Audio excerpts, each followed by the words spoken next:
Hello everyone, this is a mostly unscripted update on my Custom Ikea Kitchen Build progress thingy. As you may remember, I have a galley kitchen. It's only like, it's only like 10 feet wide, so I've got the wide angle lens on and everything is probably looking really distorted now.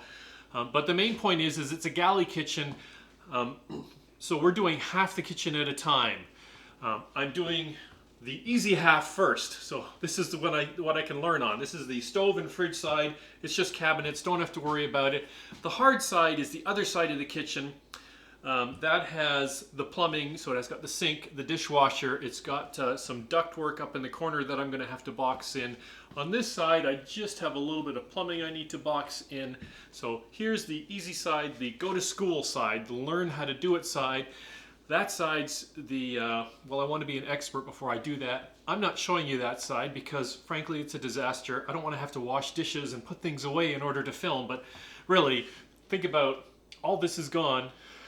Where did I put it? Okay. A couple of days ago, I started with the rip out. I emptied all the cabinets, I tore them all down, and then I did some patching and repairing on the walls. You want to give the whole thing a new paint job before you put the new cabinets on. I didn't really do much repairing because, frankly, this is all going to be behind the cabinets, so I don't really care. I painted it, but I really wasn't looking for a smooth, perfect wall because this is the only part you're going to see. It's between the upper and the lower. So with the walls prepped, the first thing to do is I went and I marked on the wall where I'm going to put my cabinets. The locations for the cabinets, and most importantly is marking where this upper and lower suspension rail go and getting them mounted. As you may know, IKEA has this metal rail system where these rails are mounted on the walls and then the cabinets hook into that and hang on that. And yeah, this is one spot where, well, I found the IKEA instructions kind of fell down a bit. The bottom rail, no problem. Setting the bottom rail height, that's not an issue at all. But the upper rail is where I felt things were just kind of fuzzy. What I really wanted was, if you have 30-inch cabinets, do this. If you have 40-inch cabinets, do that. And it just wasn't there. There's all these, oh, well, above this rail, you want to allow this much, but if your ceiling is that high, do this and this. And I just found it fuzzy. And I just kind of ended up working it out on my own. I read and reread, and I did some looking, and I more or less was working with what is my ceiling height. I wanted it to be under this plumbing up there that's sticking down. You want a certain amount of gap between the cabinets and the counter. A lot of measuring and guessing and doing the best I could, and I ended up with a measurement of 93 inches where I'm setting the upper rail. Yeah, I hope that's the right thing. I think it looks fine. But yeah, I would have liked something. I really like clean, well done instructions, and the IKEA is really good with that and almost everything else, just not this part. I did go off script a bit with the lower rail. The rails are supposed to be the same size as your cabinets. I'm having a 15 and a 30, so 45 inches of cabinets here. I should have a 45-inch rail. I made my rail 51 inches just because I wanted to hit the stud here and here. I got two studs in the middle, which would have meant this part would be hanging out, this would be hanging out. I know drywall anchors are really strong, but this is the fridge, and here is the stove.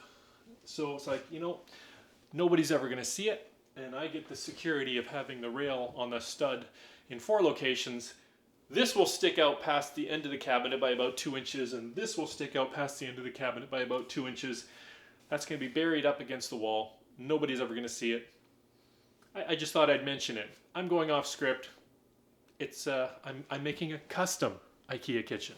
So I've mentioned a few times, this used to be bulkheads right up here by the ceiling. Let me get the camera up there.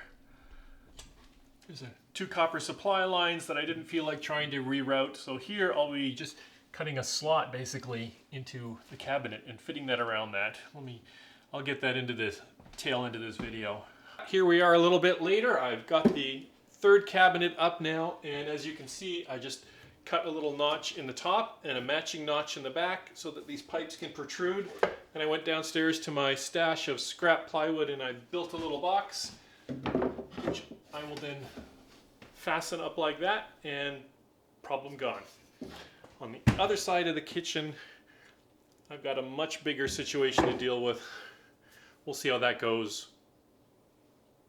that'll be several weeks from now, probably before I get to that. But this wide angle lens makes everything look so distorted. So you're always going to have unexpected things with a project like this. With me, I hadn't really thought about the cabinet over the stove. I just sort of assumed it would be in the same location, and it turns out with going with 40-inch uppers here and 30-inch uppers here, everything just sort of shifted, and I ended up having to cut.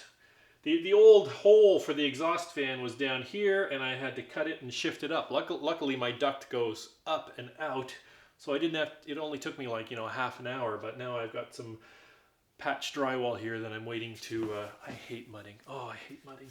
Got some patch drywall here. I'm waiting for it to dry and then sand it again and do some more painting after I've already painted once.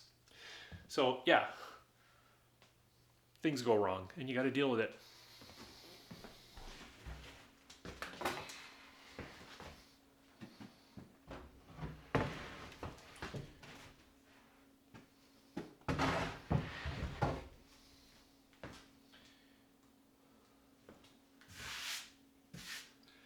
That's all I was going to do today.